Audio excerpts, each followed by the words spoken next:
What if I told you that I actually find reading as addicting as sitting on my phone, and that I figured out how to make it so my brain literally craves reading every single day? Now, I actually went from reading 5 books a year to over 50 a year, and today I will tell you exactly how I did it. Using psychology, a few habit tricks, and show you my framework for how you can get addicted to reading. No, I need a clear head, and I don't want to get addicted. Greg, it's medically good for your brain. It is.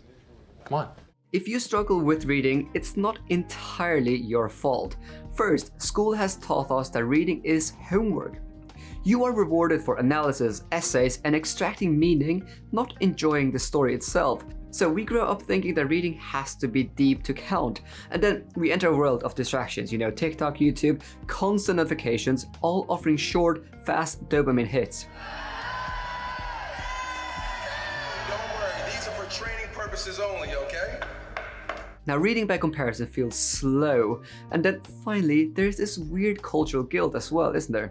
That if you're not reading the classics or something smart, you're doing it wrong. So what happens? You pick up a 900-page novel you should read, like War and Peace or something, and then you get bored, you put it down, and then you tell yourself that you're just not a reader. But I simply don't think that's true.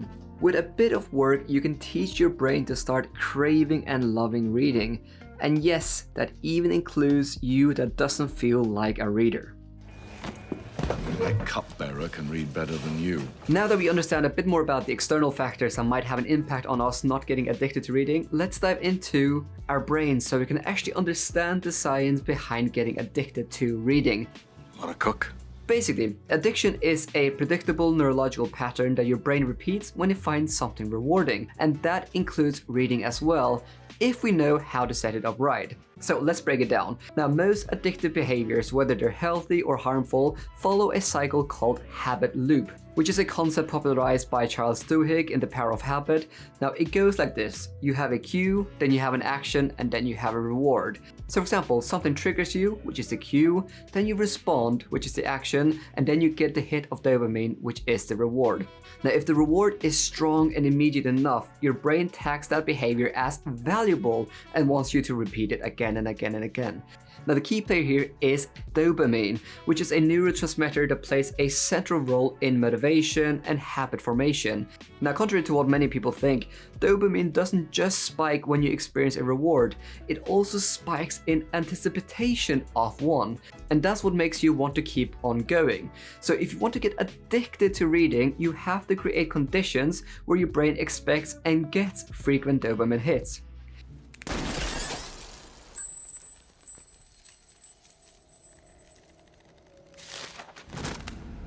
Now, neuroscientist Dr. Andrew Huberman explains this really well. Dopamine isn't just about pleasure, but it's also about motivation to pursue something. So the more consistent and achievable the reward is, the more your brain builds a desire loop around it. So this is also where habit stacking comes in, which is a concept coined by James Clear in Atomic Habits. So that means pairing a new habit with an existing one, so it's easier to build momentum. So if you do that exercise every morning, for example, have your coffee and then you read for 10 minutes, and then over time your brain starts to connect the two and reading starts to feel automatic. But here's the catch, the reward has to be immediate to work. That's why many people fail to get addicted to reading, because they start with books that feel slow or difficult or emotionally distant. Because if there's no quick reward when you're reading, then there's no dopamine. And without dopamine, there's no craving to come back to the book. So, to summarize, getting addicted isn't only about being super disciplined, but a significant part is understanding how neurochemistry works. The key here is to teach your brain that reading is something worth coming back to. Have you ever read Mein Kampf? Yeah, a couple times, I guess. Couple times? Are there Easter eggs in there you didn't get the first time? To really understand how this works, let me give you a personal example. And I'll not give you an example about books here, but about running. So a few years ago, I wanted to get into running. And at first I thought I just needed to prove something. So maybe I should just go out and run a full 5K on day one. But if I'd done that, I would have absolutely hated that experience. I would have been utterly exhausted, I would have been sore for days, and worst of all, my brain would have filed that experience under never do this again. So instead, I actually did the opposite. I made it stupidly easy to start running. Initially, I went on several slow, short runs, maybe just once or twice a week, nothing intense really, but here's what happened when I kept doing that. I didn't dread the running, I felt good afterwards, I recovered quickly, and then I started to look forward to running. Now, because the friction was so low and the reward was so high, my brain started realizing that running is something positive and rewarding, and slowly, without realizing it, I became addicted. Now, this is a good example of the dopamine loop in action. Now, I feel like there's so many people out there that think that they want to, get back into reading, and the best way to do it is by reading War and Peace or Infinite Jest or some other crazy challenging book to read. But I can't stress it enough. For 95+% of readers, this will not be a good strategy.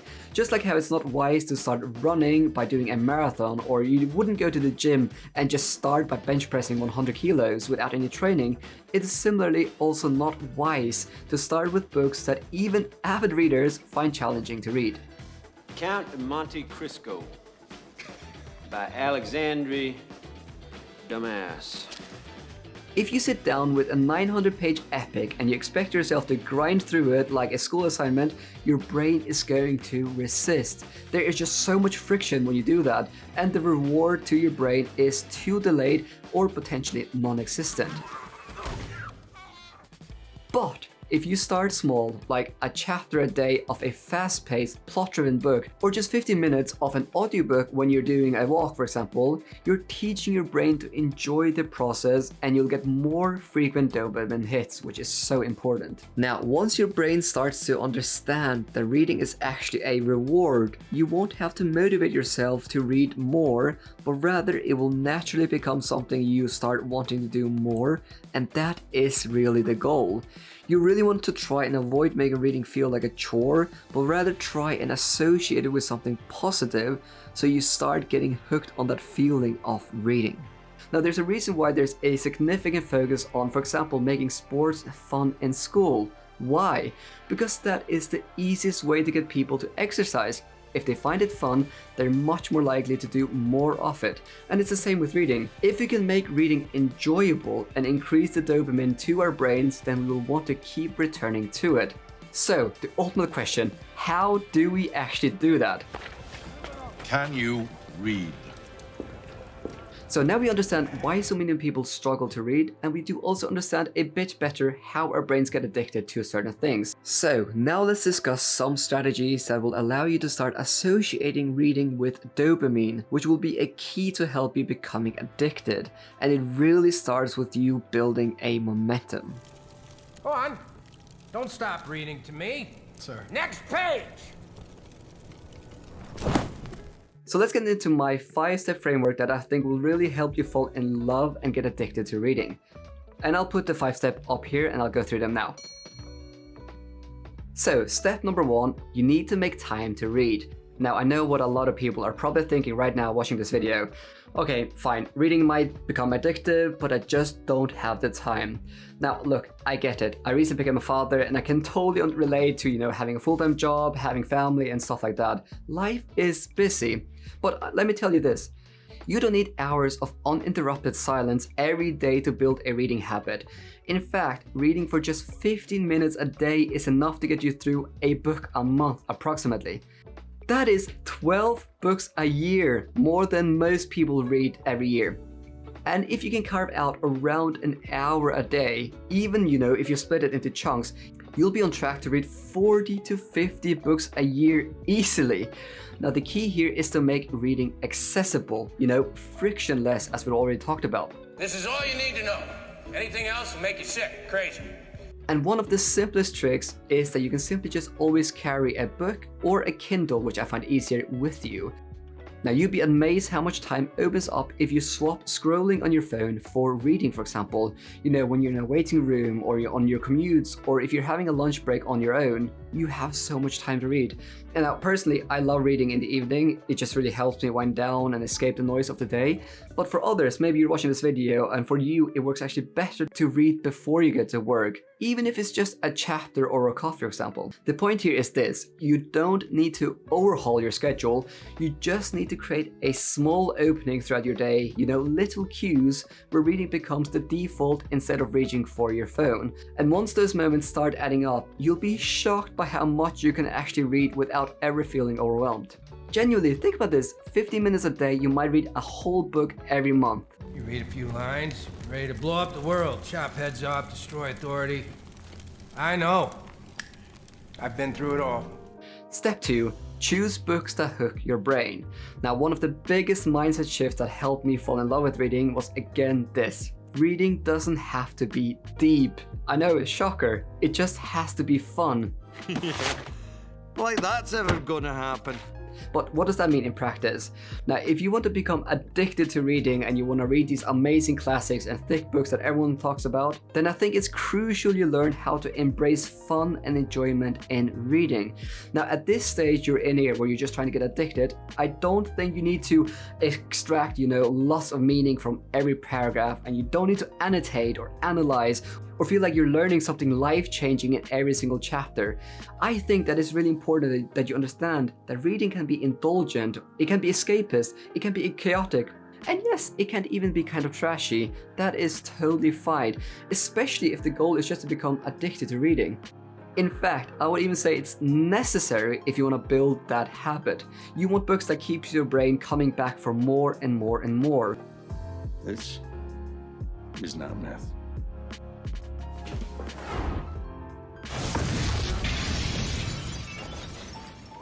And I think that means stories that are fast and immersive and emotionally satisfying. So forget the pressure to read important books at this stage. Just start with the ones that make you feel something immediately. You know, books where things actually happen quite quickly, or books that give you characters that you fall for, or plot that moves really fast. Because this is how you train your brain to associate reading with dopamine. And most importantly, I think it's really important just to find the genre or books that really work for you. So not necessarily what's trending on BookTok or what your friend recommended. Because you know, you might actually love romance, or you might love sci-fi, or you might love murder mysteries, or dark academia, or young adult novels. There is no right answer, and sometimes the only way to find what you love is to try a few things that might not actually not work for you at first. Now, occasionally there will be a hyped BookTok title, and that's great, but you don't have to force yourself through books you're not enjoying just because they're popular. Again, the goal here isn't to impress anyone, the goal is to get addicted to reading. Reading? I didn't know you could read. Now, I'll just very briefly recommend some books that I think are really good starting places for different genres, but I would actually love to hear from you guys. What books would you recommend for someone that are fun and engaging for new readers that want to get addicted to reading? So just quickly, if you like crime and whodunits, I think Agatha Christie is worth checking out, as her books are really fun, fast-paced, and almost always short. If you want some historical fiction, I would say check out City of Thieves by David Benioff. It's truly one of the most exciting and short historical fiction books I've ever read. For fantasy and sci-fi, I would suggest The Little Prince or Dark Matter by Blake Crouch, or for non-fiction, I would recommend Educated by Tara Westover or I'm Glad My Mom Died, which are both brilliant. Or if you want something more educational, I would actually recommend Into the Wild. Now, hopefully there will be several comments below recommending even more books that are worth checking out. I'm listening. Well, I've narrowed your choices down to 5 unthinkable options. I was elected to lead, not to read.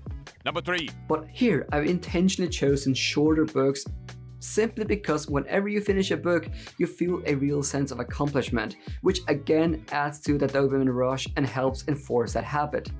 Believe me, finishing books can become incredibly addictive, and at this stage in your reading journey, we just want to do everything we can to increase the dopamine you experience while reading. So that is the second part. You are now finding the time to read, and you're starting to read books that are easy to go through. So let's go to step number 3. Step number 3, use audiobooks. Now let's talk briefly about audiobooks, because they are some of the best tools for building momentum, especially if you feel like you never have the time to sit down with a physical book. Now I'm not going to go into the whole debate about whether audiobooks count as reading or not, because frankly, that is totally missing the point here. This video isn't about being a purist, but rather is about lowering the barrier to entry. And audiobooks make reading easier, more flexible, and way more accessible, because you can listen while you commute, while you clean, while you cook, while you walk, and suddenly a book will fit into your life without you having to change your whole schedule. And once you're hooked, you might actually find yourself wanting to pick up physical books or ebooks too as well. But even if you don't, who cares? If a story pulls you in, it's doing its job. Now look, if you're one of those people who still feels like audiobooks are cheating, I'll just say this: just use them at first. Let them help you fall in love with stories again. And if down the line you want to switch formats, great, but don't let the snobbery stop you from getting started. Now what do you want to do? Oh, I thought I should just add a bonus point into my framework. Another thing that is really impactful is actually to join a book club. And speaking of book clubs, I actually have a book club you can join for absolutely free on Fable. There's around 1,000 people that every month read a book with me, and we have online discussions. And it's a great time. So in August, we have been reading the Sudden's Book Club Guide to Slaying Vampires. And next month in September, we're reading Foundryside by Robert Jackson Bennett, which I just absolutely can't wait for. But if you really want to commit to reading, then maybe you should go even the next step, and you can join my Patreon, where once a month we meet on Zoom to discuss the book in person, and you also get a say in voting which books we've been reading. And I actually also use all my Patreon income on video editing, so this video here was paid by my patrons. So if that is something for you and you really want to get addicted, then definitely join my book club, and also please consider joining my Patreon. Let's get back to the video. And no, quitting a book does not mean you have failed, but rather, strategically quitting books can be incredibly useful if you're trying to get addicted to reading. I think that so many people try to become readers by starting with something that is so hard. You know, again, they pick up Moby Dick or Infinite Jest, and then they feel obligated to finish that book, even if they're bored out of their minds. And what ends up happening, they spend a whole year slugging through one book, and they never build any momentum, and they don't get those frequent dopamine rushes that are so important at this stage. Now imagine this scenario instead. Imagine the same person, instead of reading Moby Dick or a whole year, reads 10 different books that are fast-paced, fun, even silly ones, and then actually started craving the act of reading. Now by the end of that year, they'd be a much stronger reader with a better attention span and just much more confidence when it comes to reading. And at that stage, you probably would be much more excited about reading Moby Dick, and you'll probably also enjoy it much more. Let me tell you this, quitting a book doesn't mean you failed as a reader. It just means that you're saving your energy for something that actually builds that reading habit. The goal here isn't to finish every book, the goal is to fall in love with reading again. And once you're in love with reading, you'll be amazed how much more ambitious your reading naturally becomes. Now obviously with any kind of reading, you have to push through a bit. But I really think that when you're new to reading or you're trying to get addicted to it, it's totally okay to stop reading earlier. Now lastly, step number 5, build that dopamine loop. Now our first 4 steps in this framework: 1. Make time to read, 2. Choose books that hook your brain, 3. Use audiobooks, and 4. Quit books guilt-free. All of it leads to one goal: building the dopamine loop. So you remember the addiction cycle from earlier. You have a cue, you have an action, and then you have a reward. Now the more often you complete that loop with reading, the more you pick up a book, get pulled in, and feel little dopamine hits, the stronger the habit becomes. So smart, me. Enjoy books so much.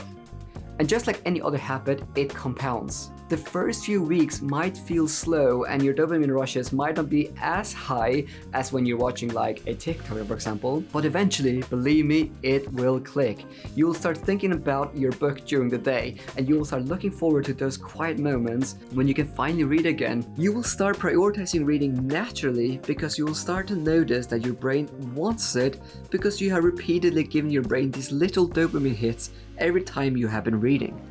Well, my brother has his sword, and I have my mind, and a mind needs books like a sword needs a whetstone.